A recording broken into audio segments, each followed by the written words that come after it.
Bonjour à tous, bienvenue à ce webinaire organisé par Julie Sterwen et Top Employeur. Je vais laisser à Alain le soin de faire l'introduction. Bonjour à tous, au nom de toutes les équipes Top Employers International et Julie Sterwen qui ont travaillé de longs mois sur ce troisième livre blanc vers les ressources humaines augmentées que nous allons vous présenter rapidement. Je suis moi-même associé au sein de Julie Sterwen. Donc, Julie Sterwen, en quelques mots, c'est 400 personnes, entreprise dédiée à l'accompagnement des transformations et en particulier sur le volet RH. Benoît. Bonjour, je suis donc Benoît Montet, je suis basé à Amsterdam, membre de l'équipe de recherche internationale du Top Employer Institute. Le Top Employer Institute est un institut mondial qui audite et certifie la qualité de ce que font les employeurs pour leurs salariés, pour leurs ressources humaines, et ceci pour plus de 1700 entreprises dans une centaine de pays dans le monde. Voilà. Donc, ce que nous allons vous présenter, c'est la troisième édition. Benoît en parlera un petit peu plus dans quelques instants. Et on a surtout le plaisir d'accueillir trois grands témoins. On vous demande d'être un petit peu indulgent parce qu'on a eu, comme d'habitude, des petits problèmes de connexion avec l'équipe BNP Paribas Personnel Finance, donc qui se présentera tout à l'heure. Donc, on a l'honneur d'accueillir Nathalie et Frédéric, côté BNP Paribas Personnel Finance, et Alban, côté Saint-Gobain. Donc, si on peut commencer, Benoît, raconte-nous un petit peu l'histoire de nos livres blancs et des travaux que nous menons en commun. Alors effectivement, Alain, ce n'est pas une histoire tout à fait nouvelle puisque, comme vous le voyez à l'écran, on en est déjà à notre troisième publication. La première traitait de l'ADN des transformations des métiers ressources humaines, à l'intérieur duquel il y avait un certain nombre de sujets. Le premier étant l'agilité, qui a fait l'objet de notre deuxième livre blanc en commun. Et puis le troisième que vous allez découvrir aujourd'hui, qui est tourné autour des outils digitaux et comment ces outils digitaux augmentent les ressources humaines. Alors les ressources humaines au sens large, c'est-à-dire pas uniquement les équipes ressources humaines, mais les ressources humaines de l'entreprise en général. Alors le document que vous allez retrouver, il résulte d'une vision tripartite. La vision de l'auditeur, Top Employer, la vision du conseil, Julie Sterwen, et puis la vision de grands experts, et c'est pour ça qu'on est très heureux et très fiers d'avoir BNP Paribas et Saint-Gobain qui viennent compléter ce trio. Alors, vous le verrez, l'ouvrage est relativement riche, et puis il est très fouillé, il est très international cette année, et puis c'est une chose qui n'est pas tout à fait anodine, il est passé par l'épreuve du Covid, donc il est Covid-proof, ce qui démontre la qualité de l'étude. Voilà. Donc, vous vous en rappelez donc peut-être pour ceux qui ont pu regarder nos précédents livres blancs, on était très orienté meilleures pratiques, nouvelles tendances. Et là, on a décidé de sortir un petit peu du domaine des process, des politiques RH pour s'intéresser aux technologies. Pourquoi ?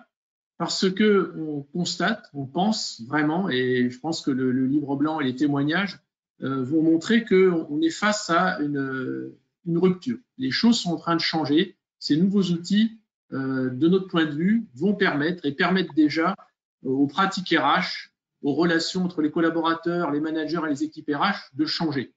Et donc, du coup, on a pris cet angle par les technologies plutôt que nos vieilles habitudes de parler process, de parler politique, de parler domaine RH.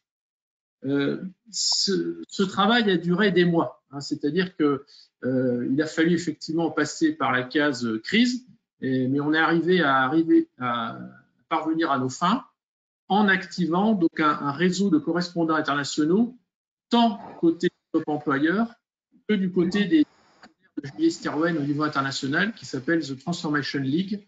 Donc, ça nous a permis, je dirais, des témoignages quasiment de tous les continents, de façon à pouvoir avoir des points de repère par rapport aux pratiques françaises. Et du côté Top Employer, donc, on se base sur des chiffres internationaux et non pas nationaux, comme les précédents livres blancs avaient l'habitude de faire. Et donc là, ce qu'on va essayer de creuser ensemble, c'est ces technologies, en quoi elles peuvent changer les pratiques et est-ce que ça ouvre la porte à un nouveau demain. Et on pense, nous, vraiment que c'est intéressant de partager avec vous ces grandes questions. Pour ce faire, on a décidé d'avoir un plan structuré en 5 parties qui sont très orientées technologie au départ et qui, à la fin, vont ouvrir le champ de la réflexion. Donc, de quoi parlons-nous?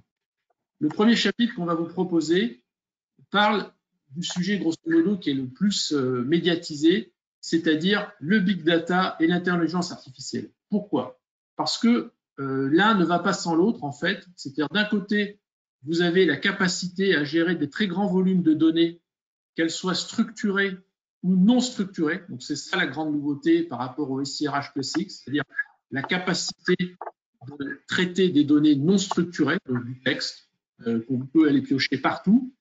Et le deuxième grand changement, c'est la puissance des algorithmes pour traiter ces données, ce qui permet d'aller plus loin dans les analyses et aussi d'aller sur le terrain, qui est très nouveau, de la capacité à faire des prévisions. C'est-à-dire que ces algorithmes vont permettre de modéliser des choses et donc de faire des projections qui vont permettre, je dirais, de réaliser le rêve de RH en termes de gestion prévisionnelle et d'analyse de tendance. Hein, Benoît? Alors effectivement, la démonstration qu'on peut faire chez Top Employeur, c'est plutôt une démonstration en creux, c'est-à-dire pas vraiment où on en est sur l'intelligence artificielle, mais plutôt où est-ce qu'on n'en est pas. Si je prends quelques chiffres, c'est des chiffres extraits, vous en retrouverez bien d'autres dans le livre blanc. Qu'est-ce qu'on voit chez nos 1700 entreprises certifiées à travers le monde? Bon, ce sont des top employeurs, donc il y en a 90% d'entre elles qui sont équipées des SIRH complets, intégrés. Mais assez vite, on voit que de cet équipement, seulement 58%, donc un peu plus de la moitié, sont capables à partir de ces data, de ces outils, d'en faire des éléments qui soient exploitables et qui soient des outils d'aide à la décision pour leurs managers et leurs services RH. Donc, de là à utiliser ces métriques pour du big data ou pour de l'intelligence artificielle, la marche est encore assez grande pour les entreprises. Et peut-être le domaine le plus avancé, mais ça vous le verrez en détail dans le livre blanc, c'est dans le domaine du recrutement ou du talent acquisition, où le big data et l'intelligence artificielle sont les outils qui et le domaine qui est le plus en avance. Voilà. Et donc, le témoignage de Saint-Gobain, lui, va vraiment vous éclairer sur comment on fait, quels résultats on obtient par rapport à la problématique de gestion des talents. La deuxième thématique qu'on va vous proposer, c'est tout le champ des robots. Donc, les robots, il y a des robots physiques qu'on va retrouver dans des expériences d'accueil, de gestion, de meilleure gestion des lieux et des allers-retours de passage de la clientèle, par exemple. Et les robots, toute la famille des robots applicatifs, logiciels. Les plus connus, c'est les chatbots. Et dans certains cas, on parle avec eux et on ne voit pas tout de suite qu'on a affaire à l'intelligence artificielle. Et il y a toute la partie qui est moins visible, mais extrêmement importante et dont l'utilisation est assez développée, en fait, c'est tous les robots applicatifs, donc on appelle ça RPA, qui vont permettre donc de faire de façon totalement automatisée des tâches administratives qui sont aujourd'hui largement assurées par des humains. De quoi parlons-nous? De rapprochement de notes de frais, de vérification. Hein, on va croiser un Excel avec des données du SIRH, avec des données comptables et vérifier si c'est cohérent. Ça va permettre aussi, par exemple, dans des processus d'embauche ou de départ, de croiser des informations qui sont dans une boîte mail, dans des documents administratifs, d'en voir et après d'assurer les saisies dans le SIRH. Donc, on mesure bien avec ces exemples que ça peut vraiment modifier complètement les travaux de back-office, aussi bien chez les clients que chez les prestataires. Là aussi, l'éclairage de Top Employeur est important et Benoît va nous expliquer dans quelle mesure. Alors effectivement, dans ce domaine-là, comme dans le précédent, les applications les plus poussées sur les robots et les chatbots, on les retrouve dans le talent acquisition. Alors, il faut être clair, d'après nos chiffres, c'est vrai que les ATS pour le recrutement, les outils de screening, les CRM pour les candidats, pour la relation candidat, on les retrouve dans 85%, chez 85% des top employeurs. Mais sur les applicatifs chatbots, par exemple, pour le recrutement, il n'y a plus que 10% des top employeurs qui sont au rendez-vous de ce genre d'outils. Et puis, quand on regarde un petit peu plus en détail sur la partie qualitative de ces outils, bien souvent, ces instruments, comme tu disais, Alain, c'est des outils qui sont basés sur du transactionnel, de l'interne, et pas du tout sur de l'émotionnel, ni orienté vers de l'expérience candidat. Voilà. Le troisième chapitre des technologies que nous abordons, c'est tous les outils de réalité virtuelle ou de réalité augmentée.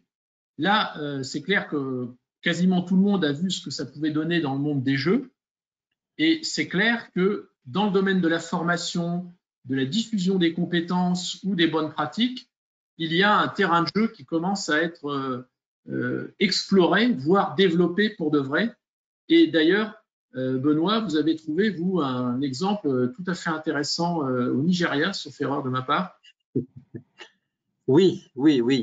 Tu fais la promotion de Walisi Fortuna dans ton arrière-plan, Alain, et c'est vrai qu'on est allé jusqu'au Nigeria, chez SPI Nigeria, pour trouver un exemple assez intéressant de cette réalité augmentée, de cette réalité virtuelle, qui n'est pas du tout, de façon assez surprenante, basée sur le jeu, mais qui avait une application de training.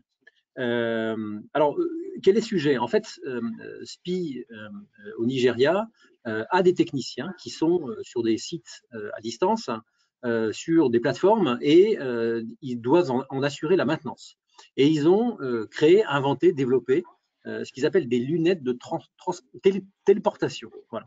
Alors, qu'est-ce que c'est que les lunettes de téléportation? C'est des outils qui permettent aux techniciens de garder les mains libres et de recevoir dans ces lunettes de l'information technique, de la documentation, des guides, des tutoriels pour pouvoir être plus à l'aise, avoir du just-in-time sur le learning, et puis surtout, d'un point de vue client, et ça c'est important, d'un point de vue business, de pouvoir augmenter la disponibilité du matériel pour éviter les arrêts ou pour réduire le temps des arrêts, et réduire le temps des arrêts. Donc, vous voyez, ce n'est pas uniquement du jeu ou du gadget lié à la formation, mais vraiment, dans ce cas-là, la réalité augmentée augmente aussi les humains. Donc, on est en plein dans le sujet des RH augmentés sur ce type d'applicatif.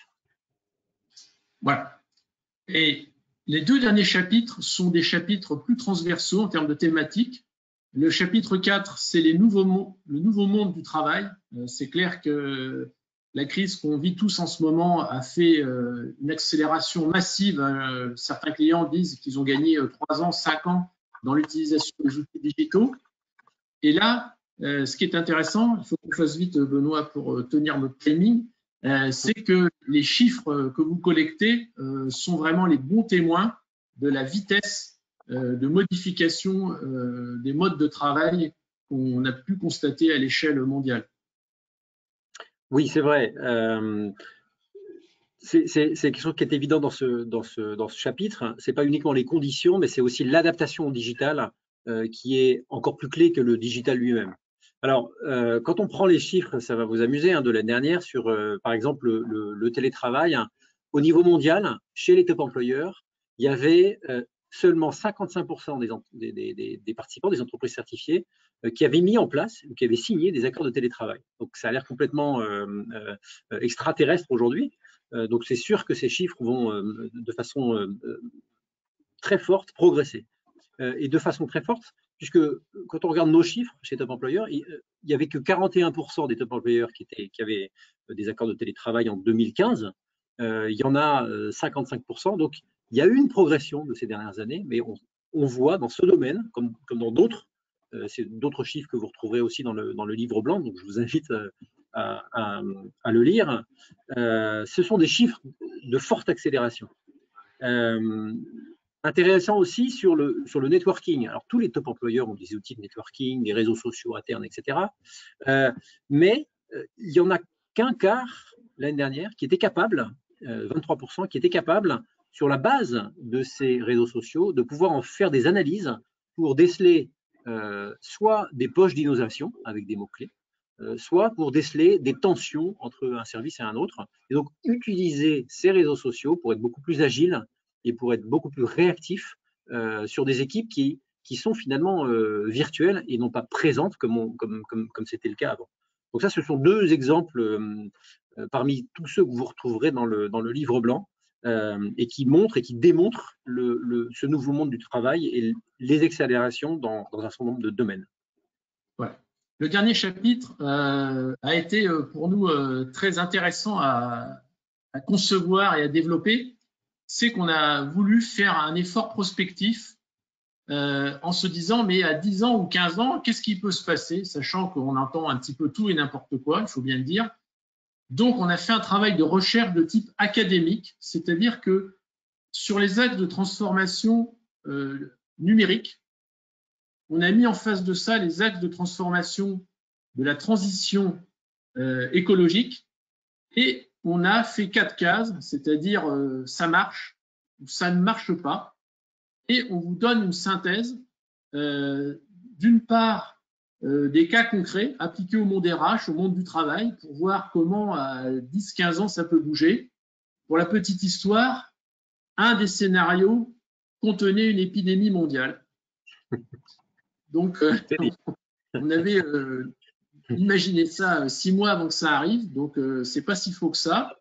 Et surtout, au-delà de l'exercice intellectuel, ce que vous pourrez retrouver, c'est quels sont les grands penseurs, sociologues, philosophes, économistes, qui ont théorisé sur ces sujets-là. Alors, certains très optimistes, d'autres beaucoup moins. Donc, vous pourrez trouver des bases de référence pour ceux qui sont curieux. Alors, évidemment, les projections n'engagent que nous, mais au moins, l'exercice intellectuel, on l'a trouvé très intéressant et donc, on a souhaité le partager avec vous. Donc, ce que je vais vous proposer, on est à 1 minute près bon dans notre timing, c'est passer la main à Alban Bureau avec le témoignage de Saint-Gobain qui, vous allez le voir, est vraiment extrêmement intéressant et très concret sur qu'est-ce qu'on peut faire avec du big data et de l'intelligence artificielle dans les RH. Merci Alain. Ouais, vous m'entendez? Parfaitement pour nous. Parfait. Bon, merci Alain, merci Benoît. Écoutez, je vais vous proposer, je vais vous faire une petite présentation d'une expérimentation qu'on a conduite chez Saint-Gobain, qui va même au-delà de l'expérimentation, puisqu'aujourd'hui c'est un outil qui fonctionne. Donc, de quoi s'agit-il? C'est d'essayer d'utiliser les fonctionnalités du machine learning pour, d'une part, comprendre que notre gestion des talents fonctionne correctement, donc que l'on gère bien nos talents. Et puis d'autre part, c'est l'opportunité d'avoir une réflexion réelle, vraie, sur l'utilisation des données et l'utilisation des données dans un exemple concret autour des ressources humaines. Donc avec l'objectif d'éventuellement arriver à transformer notre fonction et à impliquer la population RH dans ce cadre-là. Notre programme, donc, il s'appuie sur l'identification des talents. Donc, ce qu'on a voulu faire, comme je l'expliquais à l'instant, donc c'est d'abord de s'assurer qu'on gérait correctement nos talents, et puis donc d'autre part de s'assurer que notre management RH était réellement impliqué dans la transformation des données. Comment on s'y est pris et pourquoi on a choisi finalement cette optique? Alors, je présenterai ce slide juste après. On va rester sur le slide précédent. Pourquoi les talents, en fait? Nous, on a mis en place au sein du groupe un programme de gestion des talents depuis de nombreuses années, depuis 2007. C'est un programme qui vise à identifier des personnes qui ont un potentiel managérial, mais pas que, également des personnes qui ont un rôle clé dans l'organisation, ce qu'on appelle chez nous nos key professionals. Et donc, l'utilisation des données nous a permis, en fait, de nous assurer qu'on identifiait correctement nos talents. Donc, c'est-à-dire que les personnes qu'on avait identifiées étaient réellement différentes des autres. Elles avaient plus de mobilité que les autres personnes, elles avaient plus d'augmentation de salaire, elles participaient à plus de formations. Donc, un des premiers axes, ça a été réellement de s'assurer et d'être très concret sur le fonctionnement de notre processus actuel. Notre processus actuel, en fait, il vise à identifier des personnes et l'identification, la décision est collégiale, elle est partagée entre le management et les ressources humaines lors de séances qui sont conduites une fois par an dans les différents business et pays du groupe, lors de People Review. Voilà. Donc, réellement, ce programme s'inscrit autour de la gestion des talents et dans un domaine finalement qu'on maîtrise plutôt bien aujourd'hui en termes de process RH. Donc, ce qui nous a permis de travailler réellement avec une bonne expérience fonctionnelle, une bonne expérience métier. Alors, concrètement, on a fait quoi? On a constitué un groupe de travail il y a à peu près 2 ans qui était composé d'acteurs de la fonction RH, de quelques directeurs de BU également, d'informaticiens, de juristes. Dans ce domaine-là, évidemment des juristes et notamment spécialisés dans la protection des données, mais également de data scientists de Saint-Gobain. On a une équipe de data scientists, on en a plusieurs, mais notamment une qui a travaillé plus particulièrement avec nous. C'est-à-dire qu'on a travaillé seul, juste avec des personnes de Saint-Gobain. Et pendant à peu près 6 mois, au rythme d'une réunion toutes les 2 semaines, on a fait des workshops avec toutes ces personnes, donc à peu près une dizaine de personnes, qui visaient à travailler les données, à comprendre si les algorithmes fonctionnaient correctement. Et je dirais, au fil du temps, au fil de ces 6 mois, on s'est rendu compte qu'un certain nombre de données n'étaient pas pertinentes, n'apportaient aucune valeur au modèle, alors que d'autres l'étaient beaucoup plus. Donc, ça a été réellement 6 mois d'expérimentation. Et je retiens en fait un travail qui était très appuyé, très profond, de tests, de vérification de la donnée. Une expérience peut-être importante, ça a été pendant ces 6 mois de comprendre à quel point la qualité de la donnée était critique dans le cadre de ce travail. Est-ce que tu peux nous donner des exemples, Alban, de cette difficulté de cette sécurisation des données? En fait, il y a plusieurs aspects. Nous, ce qu'on a souhaité faire dans un premier temps, c'était donc identifier que nos talents étaient vraiment des talents et d'essayer de construire en fait le profil du talent. Et donc, pour construire ce profil, on s'était appuyé sur à peu près 80 données, des données internes, donc qui sont dans nos systèmes RH, puis des données externes qui sont pas dans le système RH, donc externes au système RH, mais chez Saint-Gobain, comme par exemple des données financières, ou des données externes à l'entreprise, comme par exemple l'évolution de l'inflation, du taux de chômage, du produit intérieur brut d'un pays. On prenait l'hypothèse en fait au départ que ces données externes pouvaient avoir une influence sur éventuellement l'identification des talents, etc. Et on s'est rendu compte que certaines données n'étaient pas pertinentes ou alors parce qu'elles étaient mises à jour de façon décalée, comme par exemple la participation à des stages de management, ou alors dans le cadre d'une autre expérimentation que l'on a conduit un peu plus tard, lorsqu'on cherchait à identifier des talents au risque de départ, le fait que l'adresse des personnes soit pas correctement rentrée dans le système, ça perturbe également l'algorithme pour identifier ces situations. Si je m'arrête juste sur ce cas-là, pourquoi je vous parle de l'adresse? Parce qu'on avait émis l'hypothèse que le temps de trajet ou la distance entre le domicile et le lieu de travail pouvait avoir une influence, mais c'était purement une hypothèse.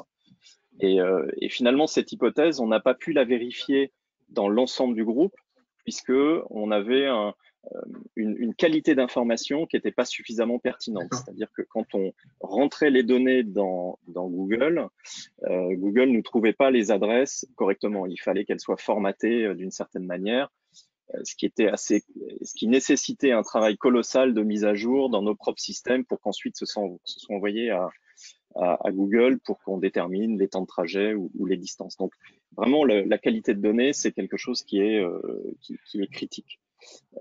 Si je poursuis en fait en termes d'expérimentation, donc on a construit, après avoir déterminé ce qui était le profil d'un talent chez nous, on a construit 2 modèles qui sont en fait 2 algorithmes.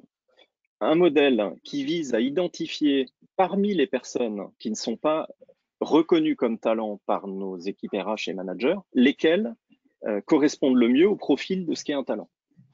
Et un deuxième modèle qui vise à identifier parmi les personnes talents, lesquelles sont en risque de départ. Alors comment ça marche tout ça? En fait, on va comparer les données actuelles de nos systèmes, des personnes présentes, avec un algorithme qui, lui, a été entraîné sur un historique de données. Donc, si je prends le premier modèle, le modèle d'identification des talents, en fait, on a regardé dans nos 15 dernières années toutes les personnes qui avaient été identifiées comme talents et on a observé le comportement de leurs données sur 5 ans, les 5 ans qui précèdent à l'identification comme talent. Et ça nous a construit ce fameux profil. En fait, l'algorithme c'est bâti de cette façon-là. Alors pour les spécialistes, je pourrais dire que c'est un algorithme de type random forest, mais je ne pourrais pas aller beaucoup plus loin dans la description. Et donc, ce profil, en fait, qui détermine ce qu'est un talent, on l'a appliqué à toutes les personnes qui ne sont pas encore talents, mais qui pourraient l'être par rapport à leur situation. Et ça nous sort des listes de personnes avec une explication. Et c'est là que j'aimerais qu'on puisse présenter le slide. Donc, cette liste, on l'a présentée. Alors, ce que vous voyez à l'écran, c'est un tableau de bord que l'on a construit sur un outil interne, notre outil de reporting qui s'appelle MicroStratégie, mais c'est développé par nos équipes informatiques. Et ce qu'on ne voit pas dans la colonne blanche, ce sont les noms des personnes. Et puis, bon, vous avez une carte, en fait, ça permet à l'utilisateur de filtrer. Donc, cet écran-là, il est accessible par les DRH de nos régions ou de nos grandes BU. Et sur cet écran, nos RH vont voir les listes de personnes qui ont une probabilité de devenir des talents, avec quelques informations. Et si vous faites un deuxième clic, vous allez voir, en fait, sur un exemple. Donc, mettons, on a cette personne, John Smith. Le système indique que cette personne a une probabilité de 96% d'être un talent. Et ce qui est intéressant en fait dans cette analyse, c'est que ici, avec le petit graphique du dessous, vous voyez l'explication pourquoi cette personne a 96%. On ne voit pas bien ce qui est indiqué en dessous, mais ce sont les données qui sont pertinentes pour cette personne en particulier.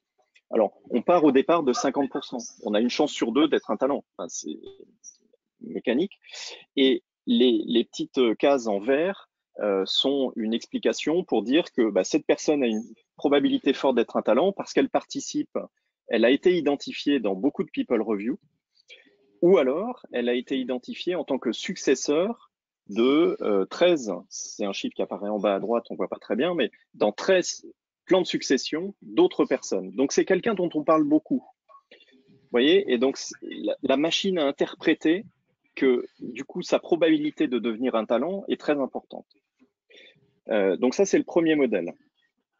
Le deuxième modèle, lui, il vise à identifier parmi les personnes qui sont talents aujourd'hui, lesquelles sont en risque de départ.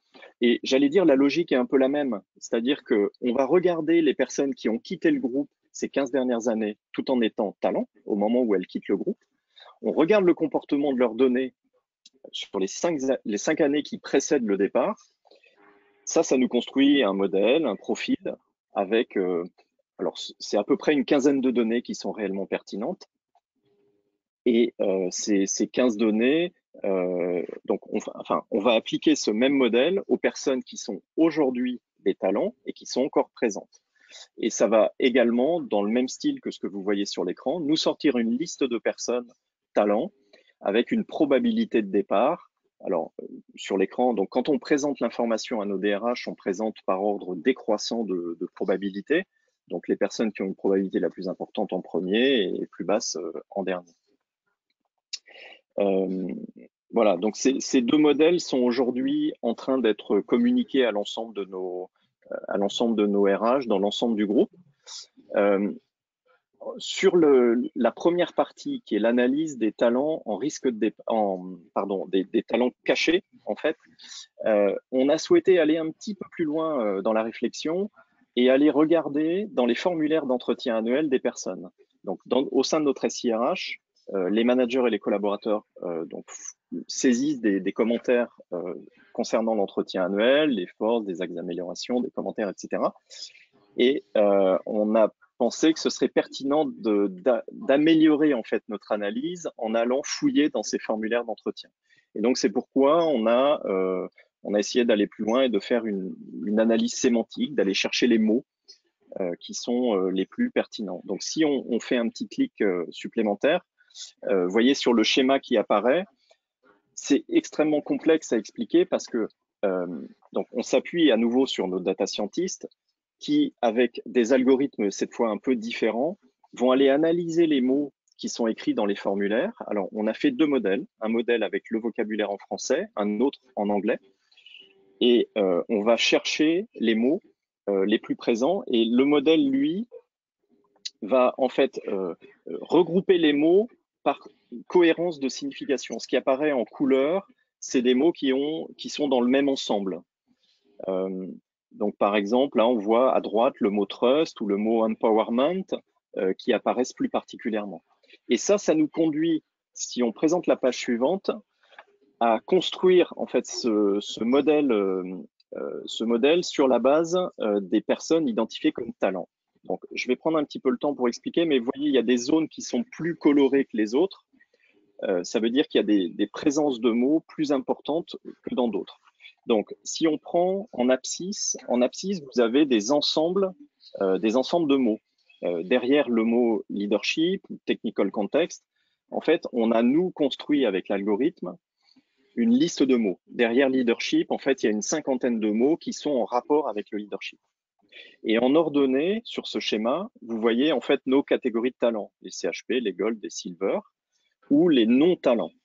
Voilà. Donc, si on prend l'ensemble de mots leadership appliqués au CHP, vous voyez que le bleu est très foncé. Ça va signifier qu'en fait, dans les formulaires d'entretien annuel, dans les zones de force, axes d'amélioration, il y a beaucoup de mots qui concernent le leadership. Alors que quand on regarde la même zone, mais pour les non-Saint-Gobain talents, là, on est plutôt dans une couleur qui est moins bleue, qui est plus jaune, qui est beaucoup plus claire, parce qu'il y a finalement très peu de mots qui concernent le domaine du leadership, etc., etc. En fait, la logique utilisée, c'était ça, c'était de regarder la plus grande ou moins grande présence de mots. Et donc, on a construit un nouvel algorithme. Ce qui veut dire que pour être un talent, selon cet algorithme, l'outil de machine learning va calculer une plus ou moins grande distance, proximité de mots entre une personne et le fait d'être un CHP, un Gold ou un Silver. Donc ce deuxième modèle qui va compléter le premier modèle d'identification des talents va nous permettre, nous l'espérons à l'avenir, d'enrichir nos analyses. Voilà, et peut-être pour conclure sur cette partie-là. En se dépêchant. Oui. En te dépêchant, s'il te plaît.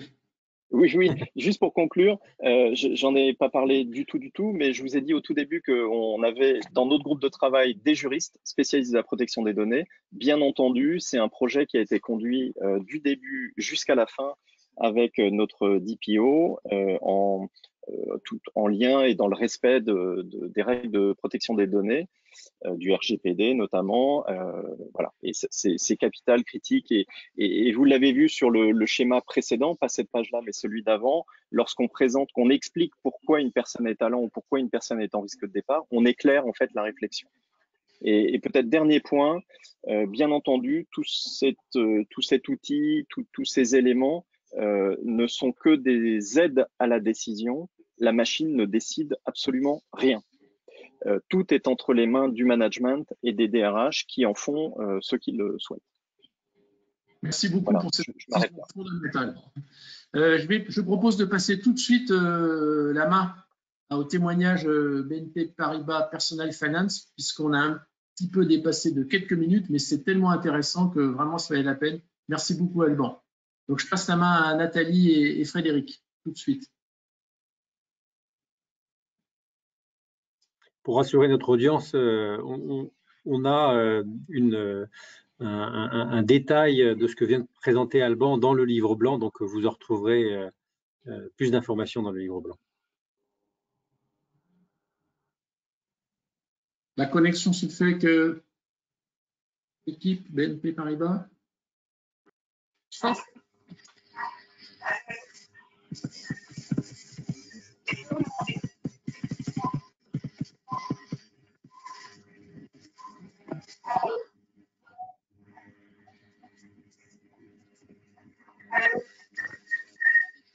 Allô? Nathalie?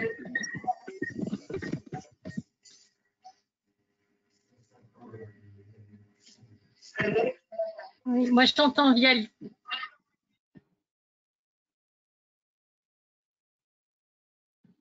Ah.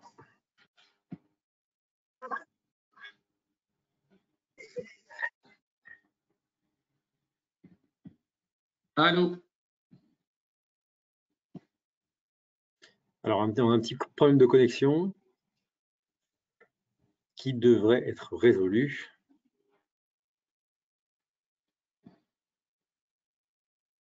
Alors, est-ce que vous m'entendez maintenant? Parfaitement. Oui. Alors, parfaitement. Donc, du coup, je coupe mon micro de Teams. Est-ce que donc tout le monde m'entend? C'est bon? C'est très bon. Ouais, parfait. D'accord. Donc, bonjour à tous. Je suis Nathalie Jucassis chez BNP Paribas Personal Finance. Donc, BNP Paribas Personal Finance, il s'agit de une des plus grosses filiales du groupe BNP Paribas que vous connaissez bien. Nous sommes la filiale en fait spécialisée en crédit conso. Du groupe BNP. On compte à peu près près de 20 000 collaborateurs en tout, répartis dans une vingtaine de pays. Si je perds ma voix, ça ne va pas nous aider. Donc, notre stratégie RH, en résumé, pour faire très vite, elle est orientée autour de 4 grands axes. Le premier autour de la culture d'entreprise comme socle de notre stratégie, 2 piliers autour de l'anticipation des compétences et de l'inclusion, et un 4e axe qui vise à améliorer l'engagement de nos collaborateurs. Sur le sujet des RH augmentés, alors nous, c'est vrai qu'on n'utilise pas non plus beaucoup aujourd'hui les robots, les outils de réalité virtuelle. Par contre, on avance avec le groupe sur l'exploitation également de nos données RH et de ce qu'on en fait pour pouvoir améliorer notre stratégie d'un point de vue RH. À ce titre, je voulais vous parler de 2 initiatives qui ont été lancées ces dernières années chez BNP Paribas. La première, donc là, je veux bien, normalement, il y a une slide. J'ai envoyé 3 slides et ce sera la première. Je regarde si le partage se fait.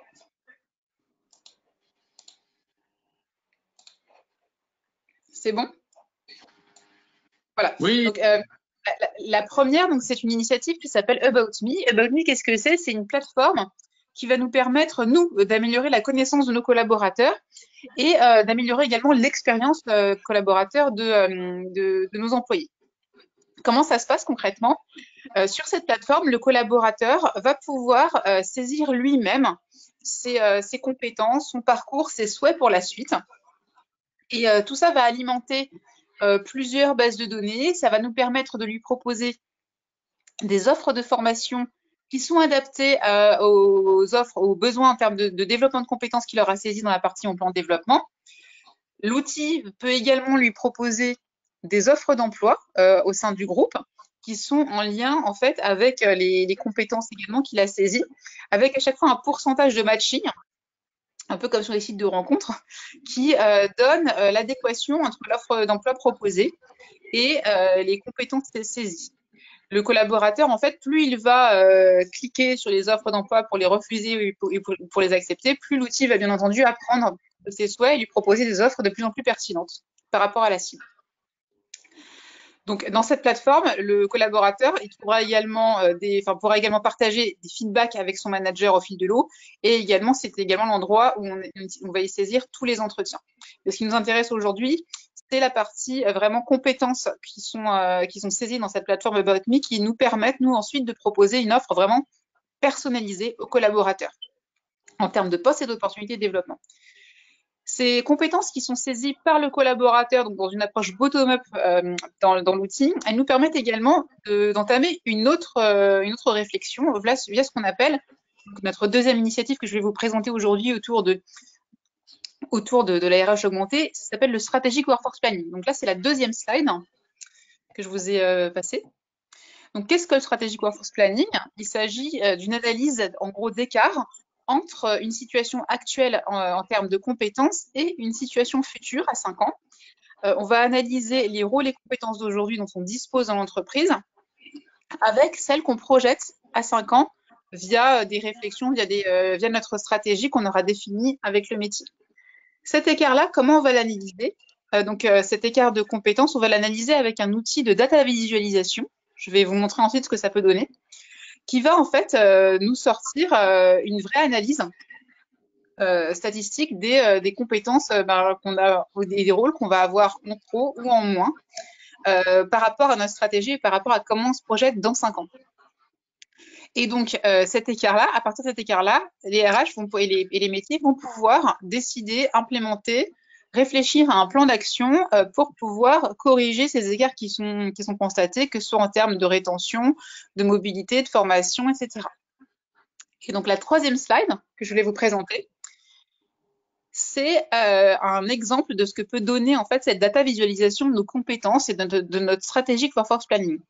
En fait, vous voyez donc déjà, vous avez à gauche une vision de comment sont réparties les compétences à un instant T, et surtout à droite, vous voyez une analyse d'écart, en fait, une courbe.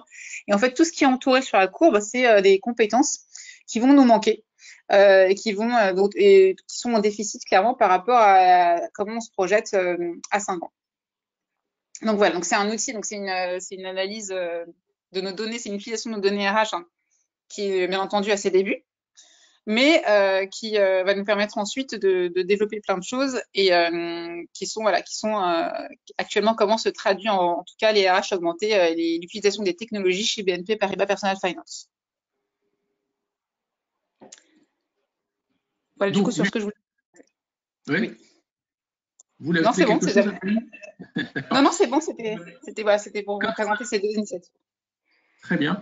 Quand on avait préparé cette réunion ensemble, Frédéric avait fait une comparaison par rapport à l'évolution sur quelques années du contexte sociologique, politique autour des RH qui vous a amené à lancer tous ces plans d'action. Frédéric, est-ce que vous pouvez nous expliquer rapidement le chemin parcouru depuis quelques années?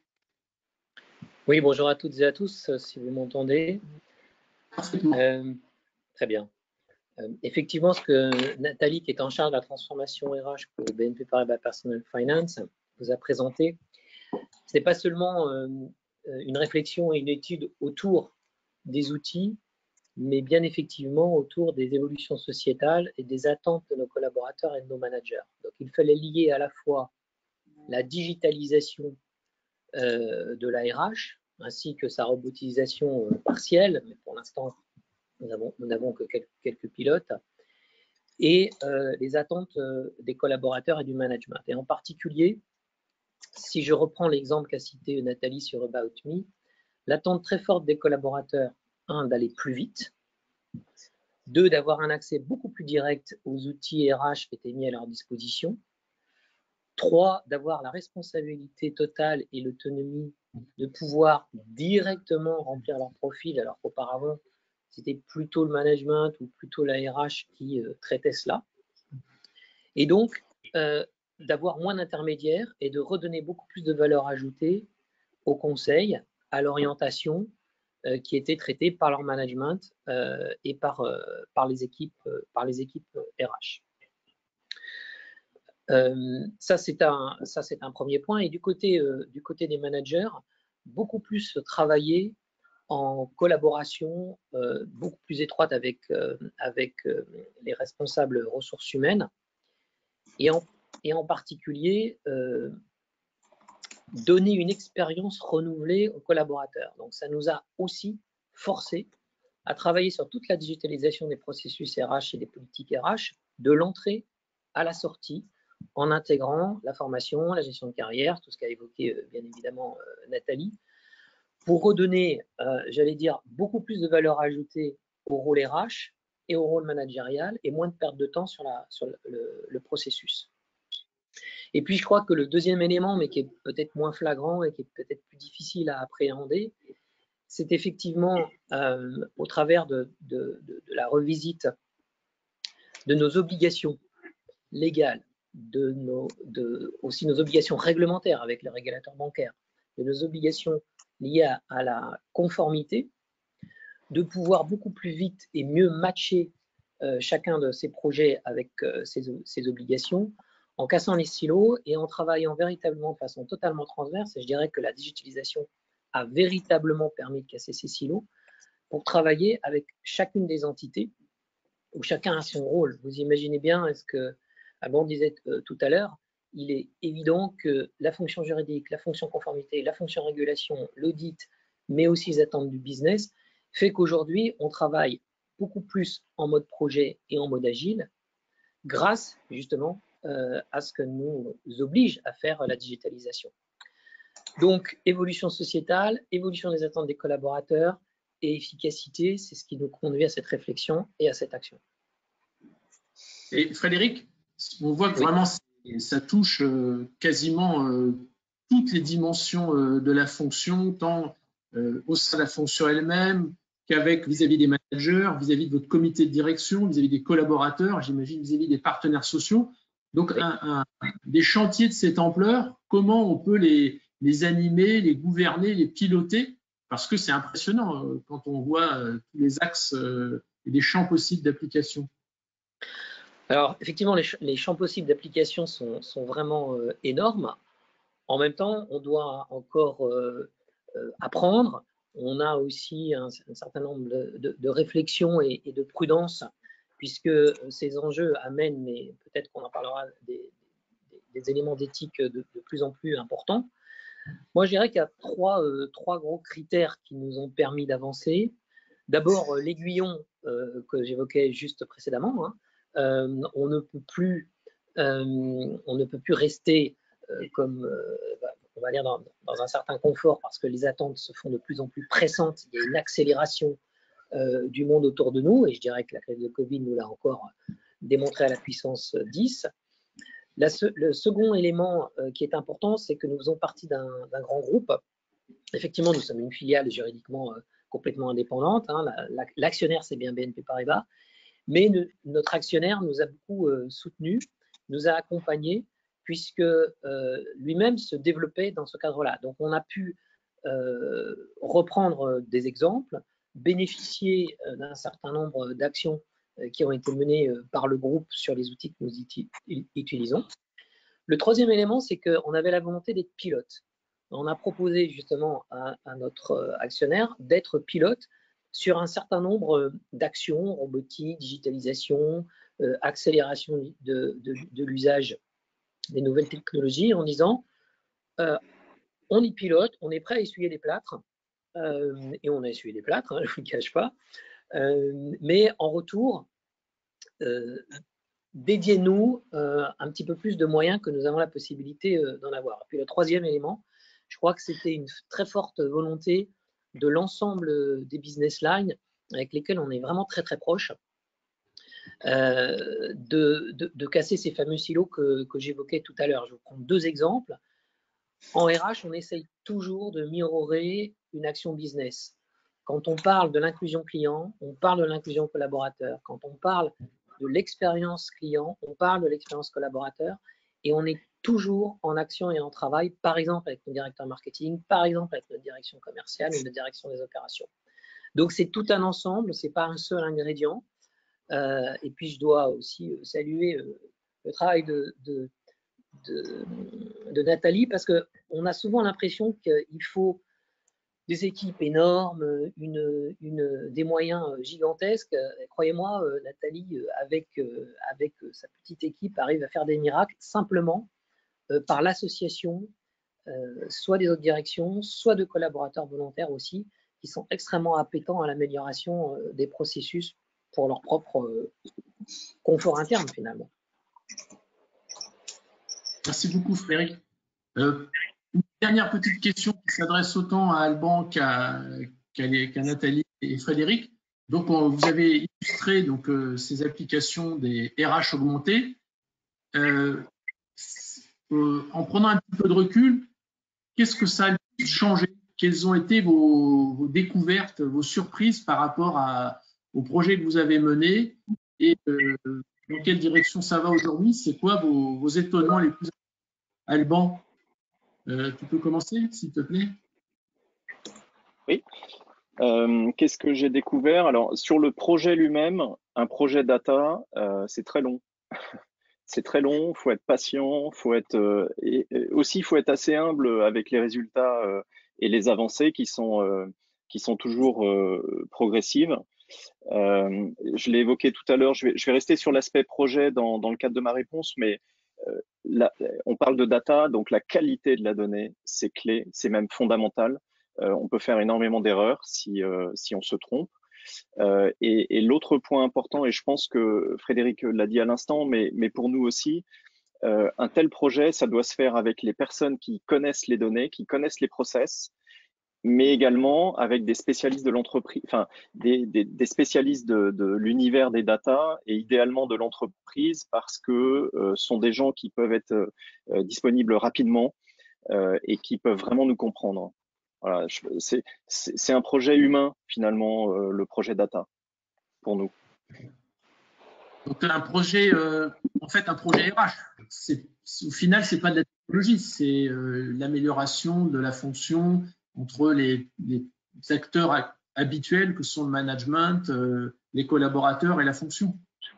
Absolument, c'est un projet qui répond à un objectif. Donc, ce qui est important, encore une fois, quand on démarre un tel projet, il faut avoir une question. Et avec les data, je dois chercher à résoudre un problème. On se lance pas comme ça dans un projet data en extrayant des données, en se disant je vais voir ce qui va en sortir. Non, il faut avoir tout ça, ça doit avoir du sens. Côté BNP Paribas, avec un petit peu de recul, donc Frédéric, vous parliez de l'aspect casser les silos, Nathalie parlait de faire fonctionner à l'envers avec les collaborateurs qui s'expriment, qui veulent eux-mêmes développer leur employabilité. C'est quoi vos sources d'étonnement par rapport à tous les travaux que vous avez lancés? Ce que vient de dire Alban est important. D'abord, ça prend du temps parce que sans une très très bonne qualité des données, c'est pas la peine de se lancer dans ce type de chantier. C'est-à-dire que dans un premier temps, avant de pouvoir révéler un certain nombre d'actions, nous avons beaucoup travaillé avec tous les pays et les RH des pays et aussi la finance des pays à l'amélioration de nos données qui en avaient fortement besoin. C'est vraiment la clé du succès.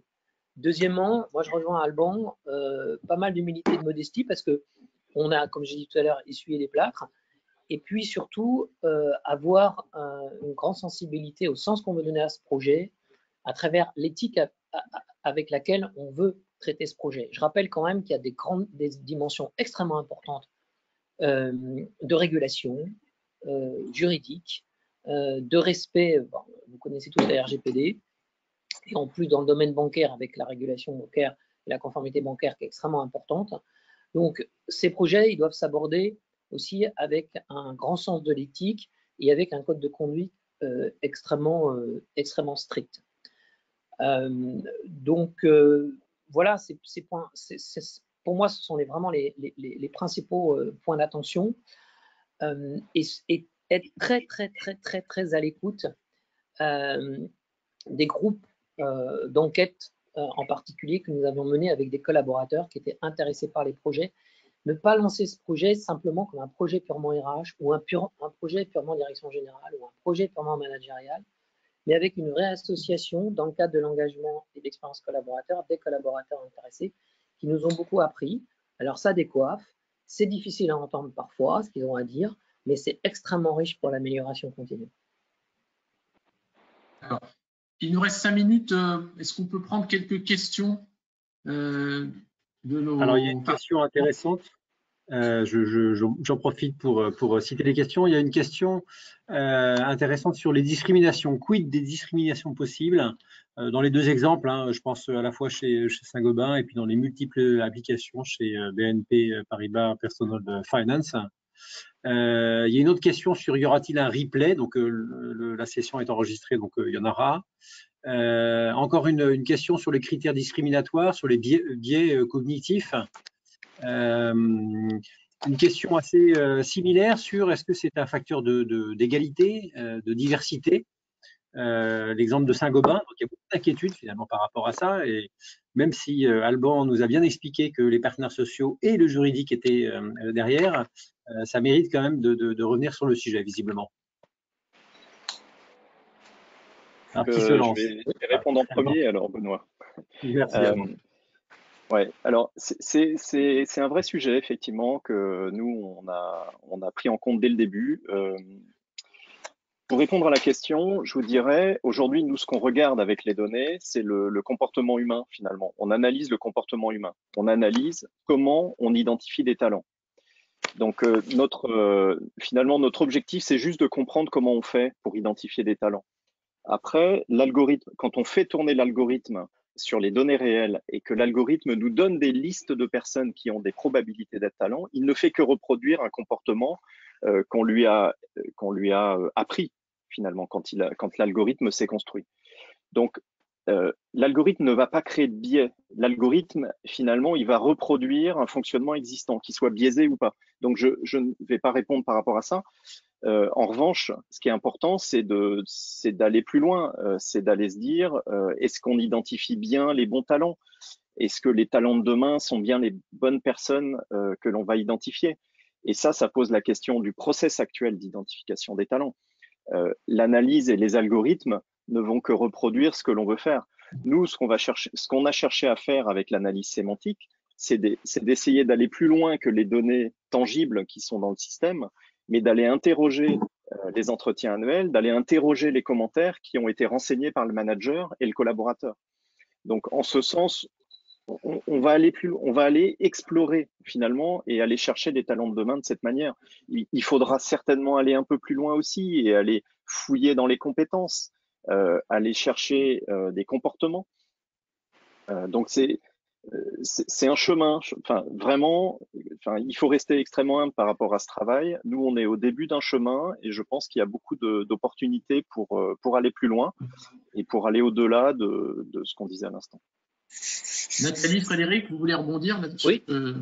Oui, moi je partage totalement ce que vient de dire Alban, c'est-à-dire qu'effectivement, il ne faut pas s'arrêter à l'algorithme qui reproduit une situation, mais justement, dans l'analyse des données, ça nous permet d'avoir une image à un instant T de ce qui se passe et derrière d'aller beaucoup plus loin et de creuser la problématique. Je vous prends deux exemples un peu caricaturaux. Le premier qui est finalement un peu l'échec de certains algorithmes sur le recrutement qui ont fait parler d'eux il y a quelques temps, où effectivement on demandait de trouver les meilleurs candidats possibles sur la base des candidats qui avaient déjà été recrutés. Et certaines entreprises, forcément, ressortaient tous les mêmes profils sans aucune diversité.